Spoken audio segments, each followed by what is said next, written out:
সকলকে নমস্কার। সকলকে নমস্কার জনাইছো। কি খবর আপোনালোকৰ? ভালে আছে? জয় আই অসম,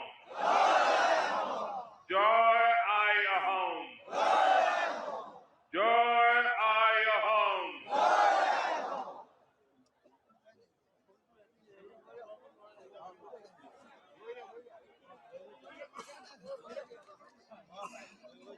मैं असम भारतीय जनता पार्टी के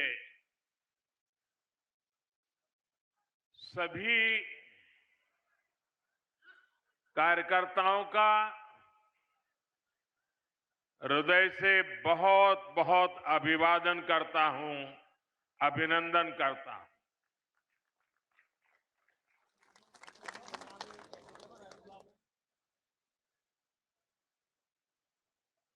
बड़ी बड़ी आम सभाएं करने का तो बहुत अवसर मिलता है।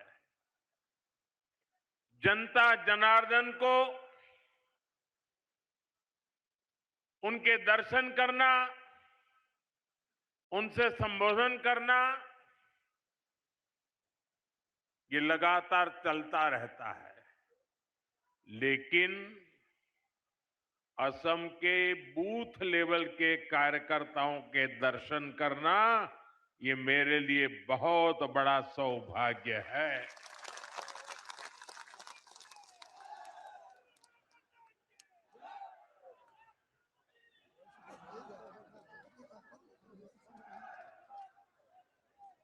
आज भारतीय जनता पार्टी जहां पहुंची है, उसका श्रेय, उसकी क्रेडिट अगर किसी को मिलती है तो वो सिर्फ और सिर्फ भाजपा के कार्यकर्ताओं को मिलती है।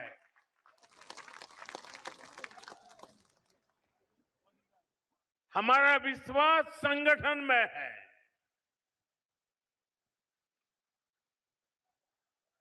हम राष्ट्र जीवन में परिवर्तन का आधार संगठन की शक्ति मानते हैं और इसलिए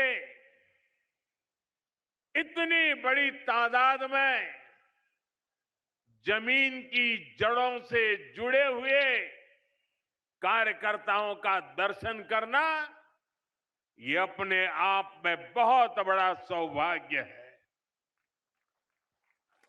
साथियों, हम लोग एक ही मंत्र को लेकर के जिए हैं।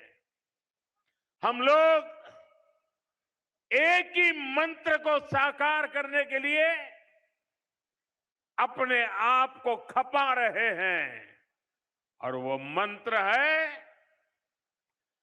भारत माता की जय। दोनों मुट्ठी बंद करके पूरी ताकत से मेरे साथ बोलिए, भारत माता की, भारत माता की, भारत माता की, वंदे वंदे वंदे। यहां इस विशाल कार्यकर्ता सम्मेलन में आए हुए भाजपा के हर एक कार्यकर्ता का मैं हृदय से स्वागत करता हूं, अभिनंदन करता हूं। भाजपा में रहते हुए आपने मां भारती की सेवा को, जनता की सेवा को अपना धर्म बनाया है। आप सभी भाजपा कार्यकर्ता ही भाजपा की प्राणवायु है, ऑक्सीजन है। भाजपा का कार्यकर्ता परिश्रम की पराकाष्ठा करता है और उसके कारण भारतीय जनता पार्टी आगे बढ़ती है। साथियों, मैं गर्व से कहता हूं, अगर मेरा सबसे बड़ा कोई क्वालिफिकेशन है,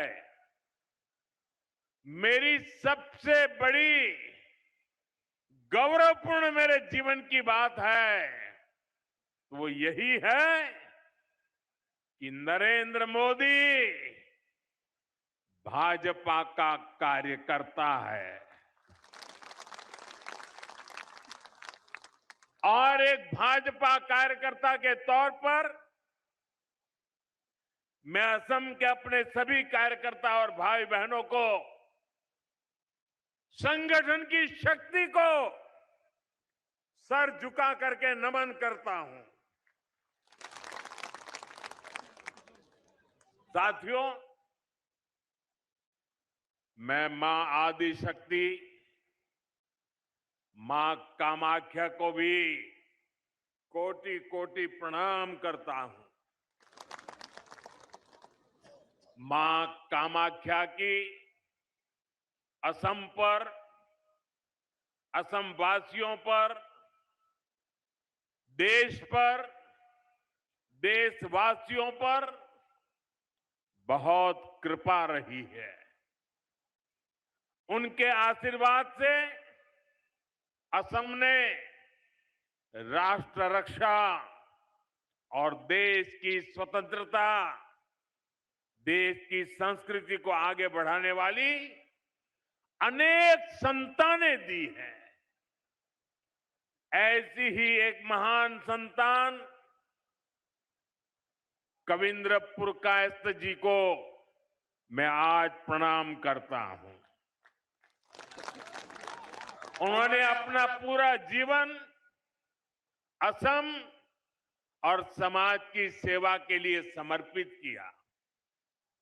इसी योगदान को नमन करते हुए बीजेपी एनडीए सरकार को उन्हें पद्म पुरस्कार से सम्मानित करने का सौभाग्य मिला है। वर्ष 2014 के बाद नॉर्थ ईस्ट के 125 से अधिक महान व्यक्तित्वों को पद्म पुरस्कार मिले हैं। 125 से अधिक। ये दिखाता है कि असम की धरती का, नॉर्थ ईस्ट की धरती का सामर्थ्य कितना बड़ा है। नॉर्थ ईस्ट का यही सामर्थ्य अब विकसित भारत का बहुत बड़ा आधार है। साथियों, कुछ दिन पहले ही देश का बजट आया है। बजट के बाद असम का, नॉर्थ ईस्ट का मेरा ये पहला दौरा है। जिस नॉर्थ ईस्ट को कांग्रेस ने हमेशा नजरअंदाज किया, हम उस नॉर्थ ईस्ट की भक्ति भाव से सेवा कर रहे हैं। नॉर्थ ईस्ट हमारे लिए अष्टलक्ष्मी है। इस वर्ष का बजट अष्टलक्ष्मी के लिए बीजेपी एनडीए के विजन को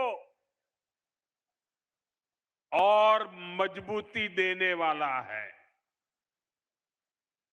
बजट में बहुत अधिक फोकस नॉर्थ ईस्ट को आर्थिक रूप से आत्मनिर्भर बनाने पर है। इस साल असम को टैक्स की हिस्सेदारी के रूप में लगभग 50,000 करोड़ रुपए मिलने वाले हैं। साथियों, कांग्रेस सरकार के समय असम को कैसे पाई पाई के लिए तरस कर रखा जाता था। और वो आपको तो भली भांति याद होगा, कांग्रेस के समय असम को टैक्स के हिस्से के रूप में सिर्फ 10,000 करोड़ रुपया मिलते थे। अब भाजपा सरकार में असम को कांग्रेस सरकार के मुकाबले 5 गुना ज्यादा रुपये मिल रहे हैं। अगर मैं पिछले 11 वर्ष की बात करूं तो असम को तमाम विकास परियोजनाओं के लिए केंद्र सरकार से 5.5 लाख करोड़ रुपए से अधिक मिले हैं। ये आंकड़ा आपको याद रहेगा? मैं जो आंकड़ा बोल रहा हूं याद रहेगा आपको? फिर से एक बार बोलता हूं, केंद्र सरकार से 5.5 लाख करोड़ रुपए से अधिक मिले हैं। कितने कितने? पीछे से आवाज आनी चाहिए। कितने? आप मुझे बताइए कितने?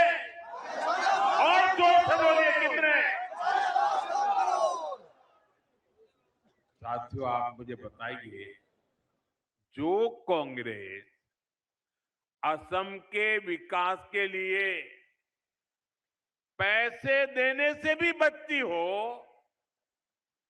वो कांग्रेस क्या असम का विकास कर सकती है? असम का विकास कर सकती है? कभी भी कर सकती है? आपका भला कर सकती है? यहां के युवाओं का भला कर सकती है? यहां के किसानों का भला कर सकती है? यहां के गांव का भला कर सकती है? साथियों, इस साल के बजट में नॉर्थ ईस्ट की कनेक्टिविटी को और अधिक मजबूती देने का काम किया गया है। कनेक्टिविटी बढ़ती है तो रोजगार के अवसर भी बढ़ते हैं। इसलिए असम में हाईवे और अन्य रोड प्रोजेक्ट के लिए करीब हजारों करोड़ रुपए देना तय हुआ है।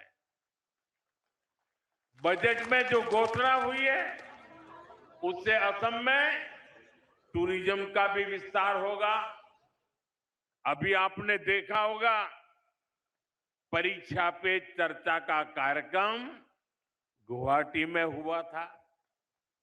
हमने ब्रह्मपुत्र नदी में क्रूज पर विद्यार्थियों से चर्चा की थी। आने वाले समय में ब्रह्मपुत्र पर ऐसे ही रिवर टूरिज्म को और बढ़ाया जाएगा। मैं ऐसे ही वहां नहीं गया था। मैं देश को बताना चाहता था कि टूरिज्म के लिए इससे बेहतर जगह नहीं है। आओ, ये मेरा असम है, ये मेरी ब्रह्मपुत्र है। आइए, इस बार के बजट में इसके लिए भी व्यवस्था की गई है। साथियों, आज के दिन देश की नजरें असम पर है। सबने देखा कि असम का नॉर्थ ईस्ट का सामर्थ्य क्या है। थोड़ी देर पहले जब मैं वायुसेना के विमान से मोरान के हाईवे पर उतरा, रनवे पर नहीं, हाईवे पर विमान से उतरा, तो एक नया इतिहास बन गया। कभी नॉर्थ ईस्ट का नाम आते ही लोग सोचते थे, अरे यार छोड़ो, टूटी फूटी सड़कें, कोई ठिकाना नहीं, निकलेंगे तो पता नहीं कब पहुंचेंगे। वो भी एक वक्त था, ये भी एक वक्त है। और आज यहां ऐसे हाईवे बनकर तैयार हो रहे हैं जहां सिर्फ गाड़ियां ही नहीं चलती, बल्कि हवाई जहाज भी लैंड करते हैं।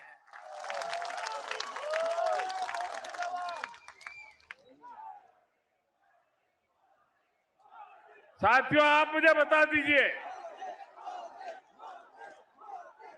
आपके हाईवे पर विमान लैंड हो, ये आपको गर्व हुआ कि नहीं हुआ? गर्व हुआ कि नहीं हुआ? तो जरा अपना मोबाइल निकालिए और फ्लैश लाइट कीजिए। आपको गर्व हुआ है ना? मोबाइल फोन निकालिए और फ्लैश लाइट कीजिए सबके साथ, दूर दूर तक। ये गर्व की पल है। ये असम का बदलता हुआ मिजाज है। हाथ बराबर ऊपर करके दिखाइए।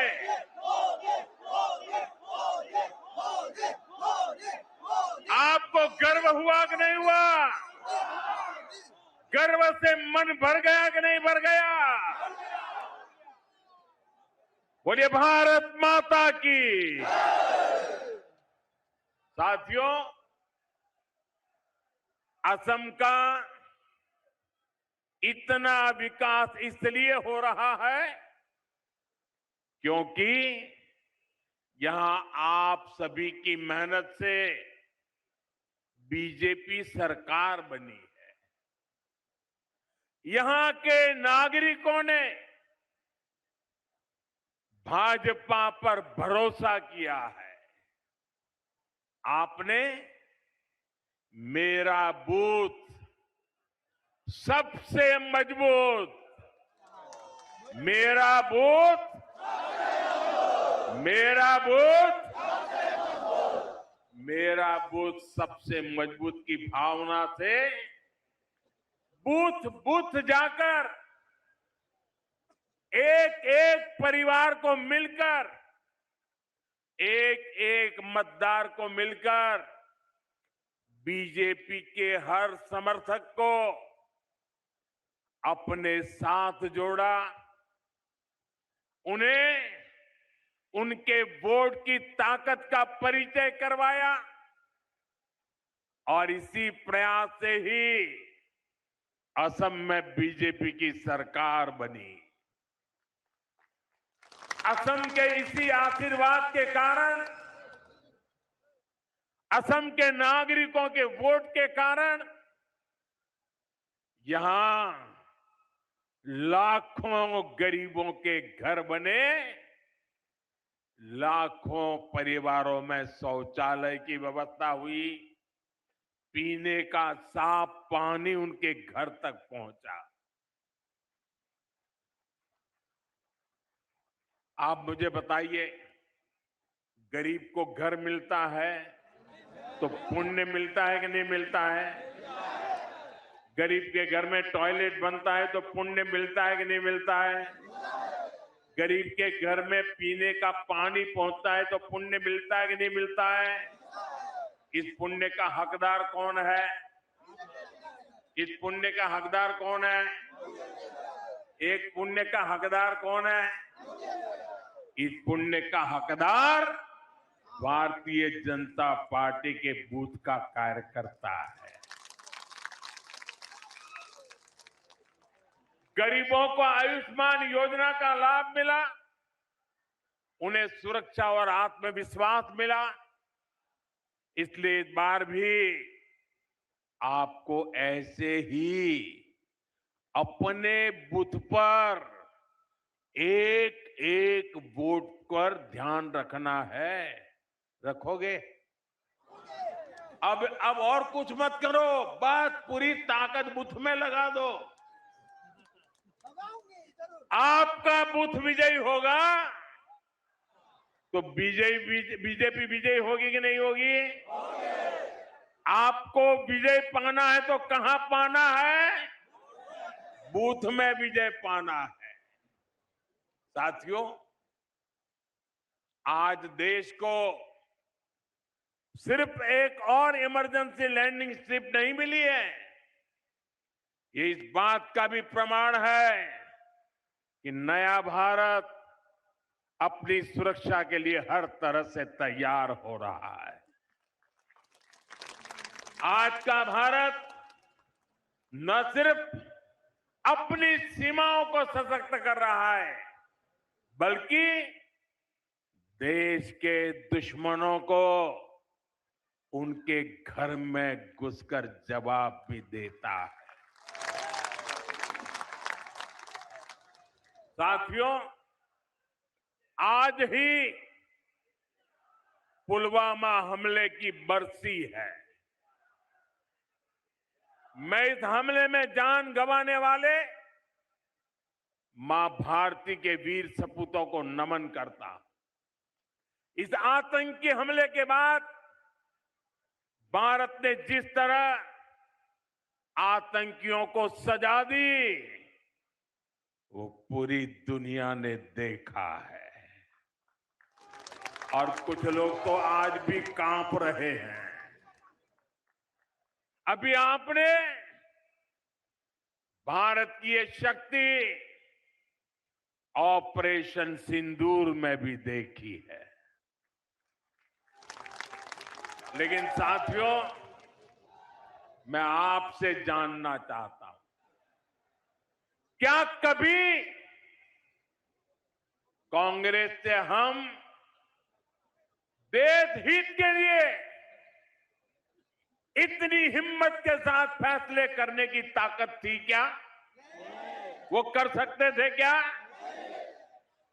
वो ज्यादा से ज्यादा बयान दे सकते हैं, कुछ नहीं कर सकते। जो कांग्रेस भारत को राष्ट्र मानने से भी इनकार करती हो, जो सवाल करते हैं कि मां भारती क्या होती है, जो मां भारती के नाम तक से परहेज करती हो, जो मां भारती के प्रति जरा सा सम्मान तक नहीं दिखाते, वो कांग्रेस कभी भारत का भला नहीं कर सकती। इसलिए कांग्रेस ने कभी देश की सुरक्षा को प्राथमिकता नहीं दी। कांग्रेस की सरकारों के इसी नकारेपन से पूरा नॉर्थ ईस्ट डर और असुरक्षा में जीता था। कांग्रेस ने हमेशा देश को खतरे में डाल के रखा। कांग्रेस के समय में जब भी सेना के लिए हथियार खरीदे गए, उसका मतलब होता था हजारों करोड़ का घोटाला। साथियों, आज देश अपनी सेनाओं को मजबूत कर रहा है। भारत अपनी सीमाओं पर शानदार हाईवे, शानदार टनल्स, ऊंचे ऊंचे ब्रिज, आधुनिक एयरफील्ड, ये सब बना रहा है, देश की सुरक्षा बढ़ा रहा है। और इसलिए कांग्रेस बौखलाई हुई है। उनको यही हो रहा है कि मोदी सब कैसे कर लेता है।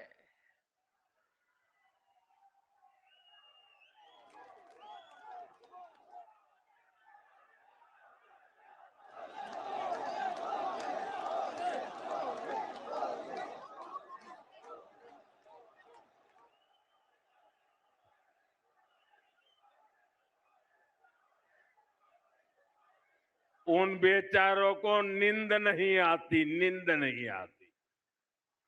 और जब नींद नहीं आती है तो दिन में कुछ भी बोलते रहते हैं।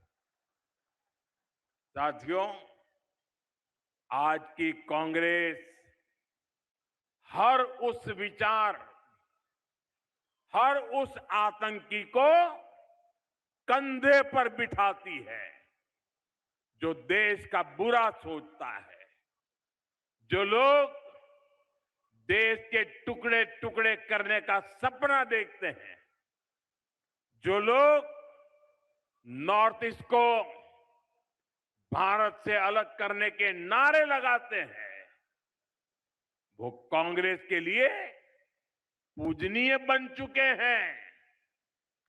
आजादी के समय मुस्लिम लीग ने देश का बंटवारा कराया। अब आज की कांग्रेस मुस्लिम लीगी माओवादी कांग्रेस बनकर फिर देश बांटने में जुट गई है। ये एमएमसी है, माओवादी मुस्लिम लीगी कांग्रेस। और इसलिए आपको कांग्रेस से सावधान रहना है और असम की जनता को भी सावधान करना है। साथियों, यहां जो नौजवान है, जो अभी 20-25 वर्ष के हैं, उन्हें कांग्रेस का कुशासन शायद पता नहीं होगा, याद नहीं होगा।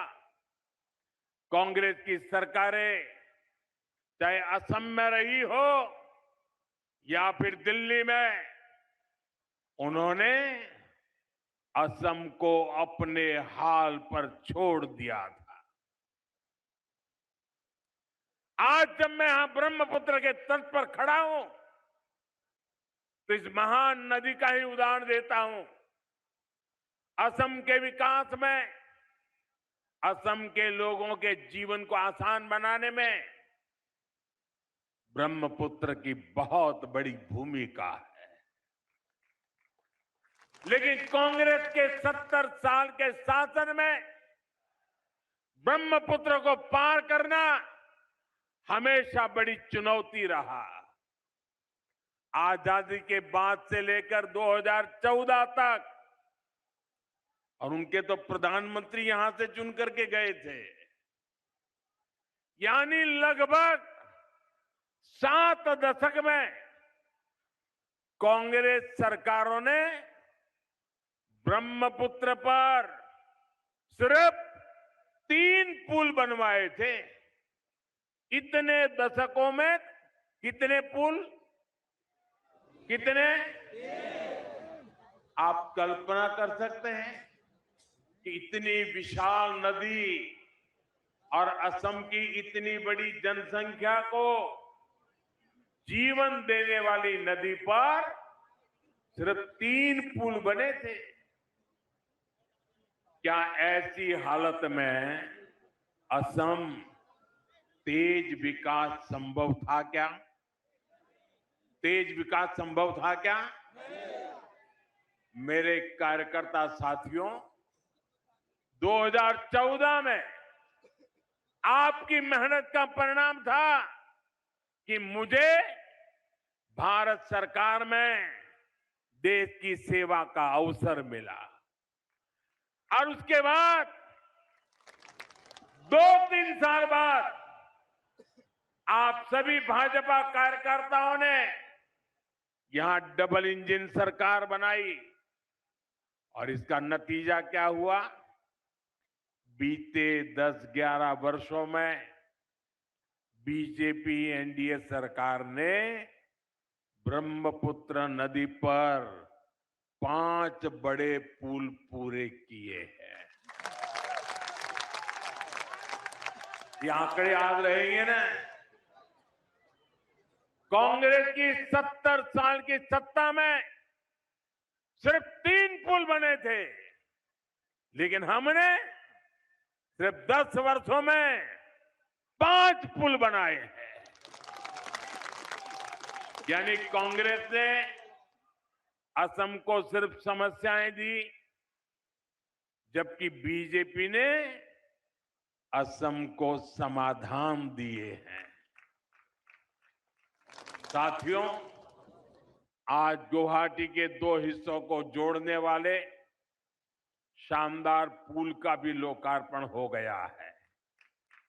इस सेतु का नाम प्राचीन कामरूप के महाप्रतापी सम्राट कुमार भास्कर वर्मन जी के नाम पर रखा गया है। ये लोग होते तो अपने परिवार पर ही नाम चढ़ा देते। यानी ये भास्कर सेतु असम के आधुनिक इंफ्रास्ट्रक्चर और असम के समृद्ध इतिहास का संगम है। ये इस बात का प्रमाण है कि बीजेपी तेज विकास करती है और विरासत को भी आगे बढ़ाती है। साथियों, इस नए सेतु के बनने से गुवाहाटी देश का एक बड़ा ग्रोथ सेंटर बनने की दिशा में आगे बढ़ेगा। 6 लेन के इस ब्रिज से नौजवान हो या बुजुर्ग, किसान हो या उद्यमी, सबको फायदा होगा। और मैं आपको एक और बात बता दूं, यहां अभी ऐसे कई सारे पुलों पर काम चल रहा है। जब ये सभी तैयार हो जाएंगे तो असम और नॉर्थ ईस्ट के विकास को बहुत तेज गति मिलने वाली है। भाइयों और बहनों, कांग्रेस के दशकों के कुशासन की सबसे बड़ी वजह रही है कांग्रेस की तुष्टीकरण की राजनीति, वोट बैंक पॉलिटिक्स। कांग्रेस ने असम को हमेशा वोट के चश्मे से ही देखा। कांग्रेस ने हर वो काम किया जिससे तुष्टीकरण को बढ़ावा मिले और हर वो काम रोका जिससे असम का विकास। कांग्रेस के समय केंद्र सरकार की योजनाओं को असम तक पहुंचने में भी बरसों लग जाते थे। लेकिन साथियों, बीजेपी ने असम के विकास को, नॉर्थ ईस्ट के विकास को हमेशा प्राथमिकता दी। बीते 11 वर्षों में देखिए, जब भी कोई नई शुरुआत देश में हुई तो तुरंत उसका लाभ नॉर्थ ईस्ट को भी मिला।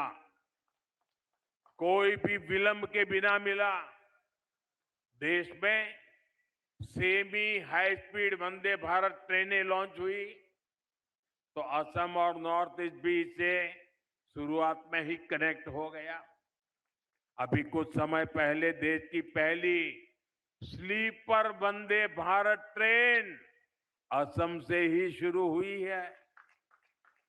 जब देश ने तय किया कि अब सेमीकंडक्टर सेक्टर में तेजी से काम करना है और असम इस सेक्टर में भी ग्रोथ इंजन बन रहा है, और वो दिन दूर नहीं जब असम की चाय की तरह ही, असम की चाय की तरह ही असम में बनी चिप्स की भी पूरी दुनिया में चर्चा होगी। चाय से लेकर के चिप्स तक असम की विकास यात्रा दिखाई देती है।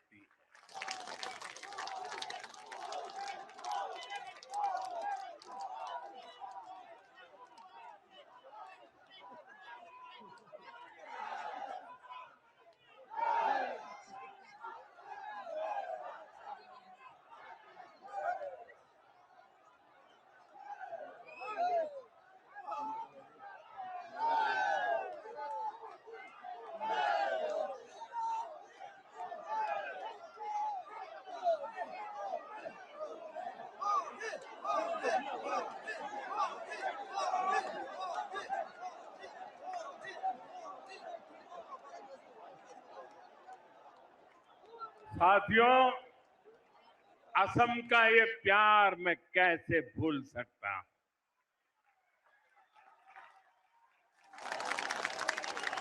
लेकिन मैं असम को वादा करता हूं, आपने मुझे जो प्यार दिया है ना, मैं उसे ब्याज समेत लौटाऊंगा और विकास करके लौटाऊंगा।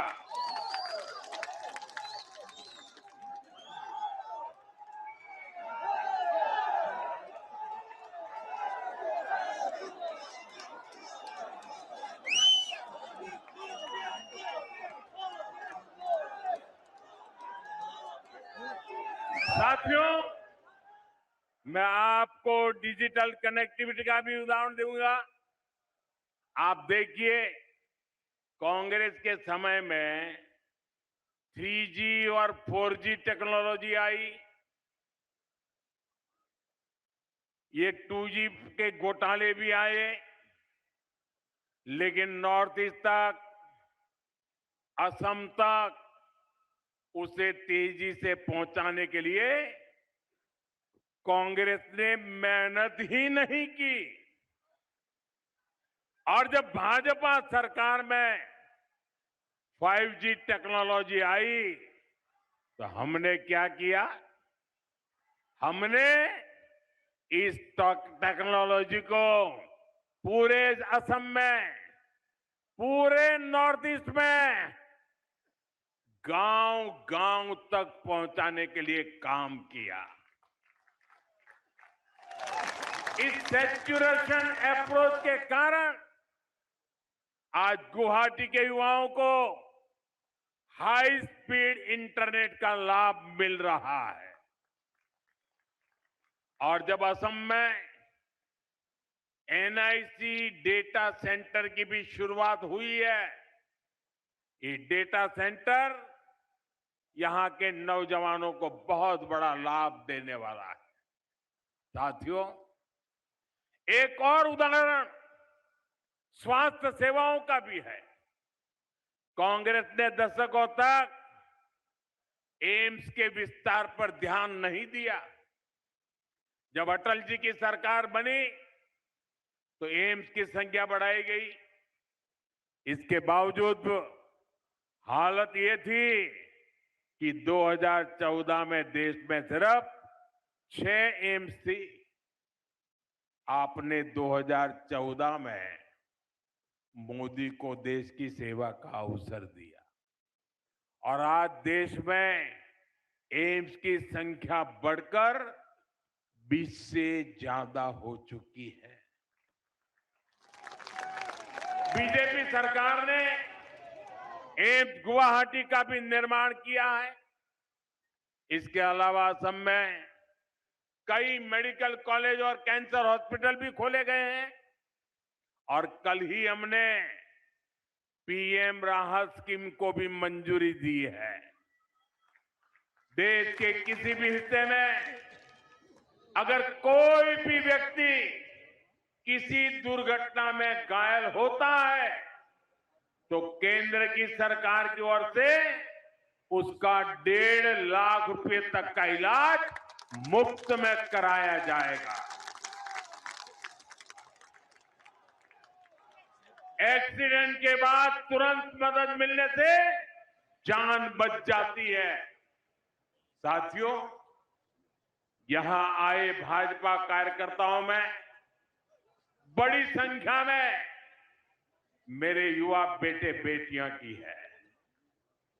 आप याद रखिए, देश में जब मैनेजमेंट और उच्च शिक्षा की बात होती थी तो असम और नॉर्थ ईस्ट के युवाओं के पास सिर्फ पलायन का ही विकल्प होता था।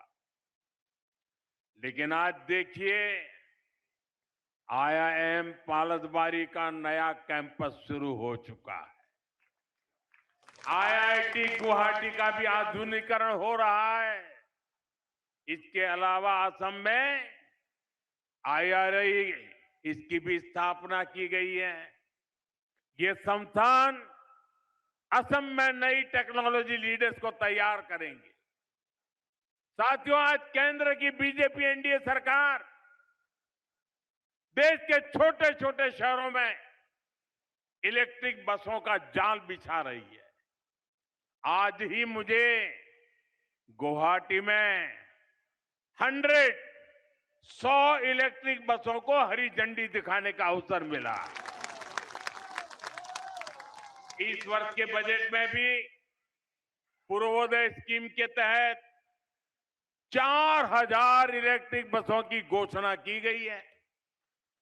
इससे आने वाले समय में बहुत बड़ी संख्या में असम को भी इलेक्ट्रिक बसें मिलने वाली है।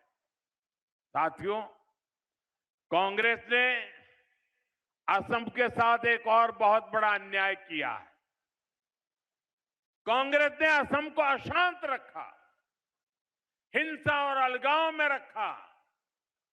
आजादी के बाद से ही असम बम बंदूक, बंद ब्लॉकेड और कर्फ्यू की चपेट में रहा और इसकी गुनहगार कांग्रेस ही थी। मुझे याद है, मैं जब यहां संगठन का काम करता था तो मैं वापस जाने का भी कार्यक्रम बना के आता था, लेकिन यहां मैं कार्यक्रम नहीं कर पाता था। क्यों? कहीं ब्लॉकेड है, कहीं जा नहीं सकते, रास्ते बंद है। तो मुझे कभी कभी तो 3 दिन के लिए आया था, 7 दिन तक वापस नहीं जा पाता था, काम ही नहीं कर पाता था। ये हालत करके रखी थी। लेकिन साथियों, भाजपा एनडीए सरकार असम में शांति, बहाली और तेज विकास का संकल्प लेकर चल रही है। इसलिए जो असम कभी बम धमाकों से गूंजता था, उसी असम में अब शांति की स्थापना हो रही है। जिस असम में हर साल औसतन 1000 से ज्यादा लोग हिंसा में मारे जाते थे, आज वहां हिंसा की घटनाएं बंद हो रही है। पहली बार असम में बोडो, कार्बी, आदिवासी, डीएनएलए, उल्फा ऐसे हर संगठन से जुड़े साथियों ने बंदूक छोड़कर देश के संविधान का रास्ता चुना है, शांति और विकास की राह पकड़ी है। लेकिन मेरे कार्यकर्ता साथियों, आपको भूलना नहीं है, 10 वर्ष सत्ता से बाहर रहने की वजह से कांग्रेस और ज्यादा जहरीली हो गई है। उनके टॉप लीडर से नीचे तक उनके जुबान से जहर ही निकलता है। कांग्रेस असम को फिर से अशांति और अराजकता में झोंकना चाहती है। कांग्रेस असम को घुसपैठियों के हवाले करना चाहती है। आप इनके दिल्ली के नेताओं को देखिए, यहां जो इनके नेता हैं उनको देखिए, ये सब घुसपैठियों को बचाने में ही लगे हुए हैं। कांग्रेस असम की असल पहचान को मिटाना चाहती है। साथियों, आने वाले 5 साल असम के लिए बहुत महत्वपूर्ण है। इस दौरान ऐसे अनेक प्रोजेक्ट पूरे होने वाले हैं जो असम की ग्रोथ को नए पंख लगाएंगे और इसलिए यहां डबल इंजन की बीजेपी सरकार फिर एक बार बहुत जरूरी है। इसलिए बीजेपी के हर कार्यकर्ता को याद रखना है, असम के तेज विकास के लिए आपको एक बार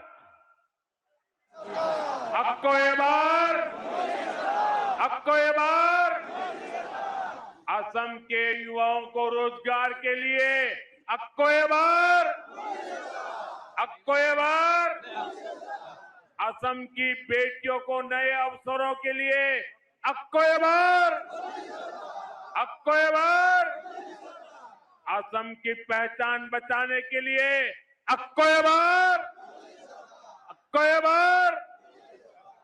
साथियों, आज यहां आप सबका ये जोश देखकर असम की महाविजय का मेरा विश्वास और मजबूत हो गया है।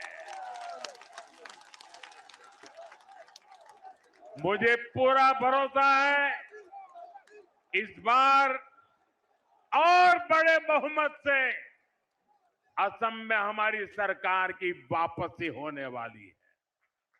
लेकिन साथियों याद रखिएगा, हमें सिर्फ चुनाव ही नहीं जीतना है, हमें निरंतर असम के लोगों का मन भी जीतना है, उनका दिल भी जीतना है।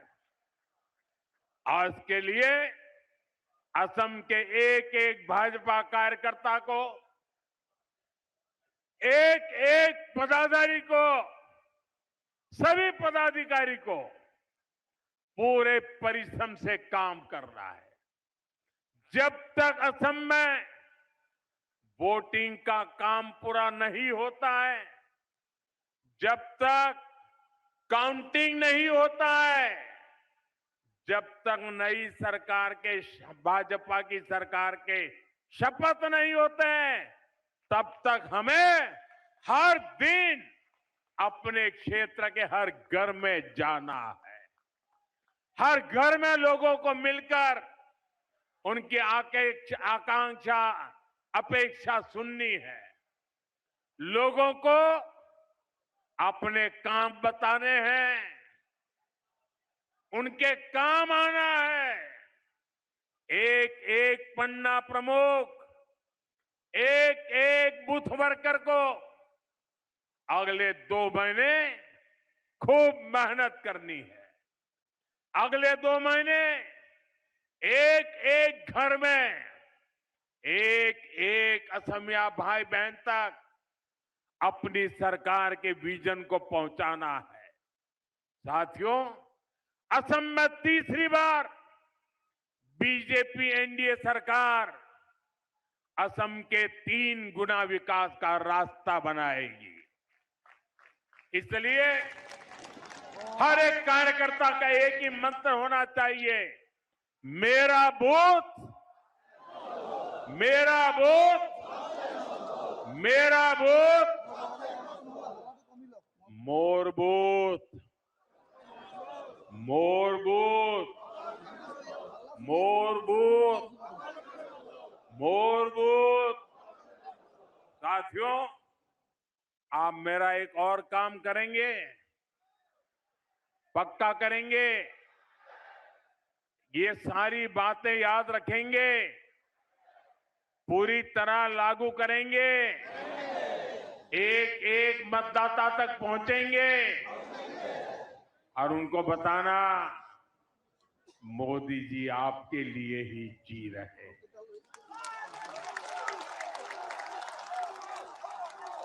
बताएंगे, बताएंगे। बोलिए भारत माता की, भारत माता की, भारत माता की। बहुत बहुत धन्यवाद।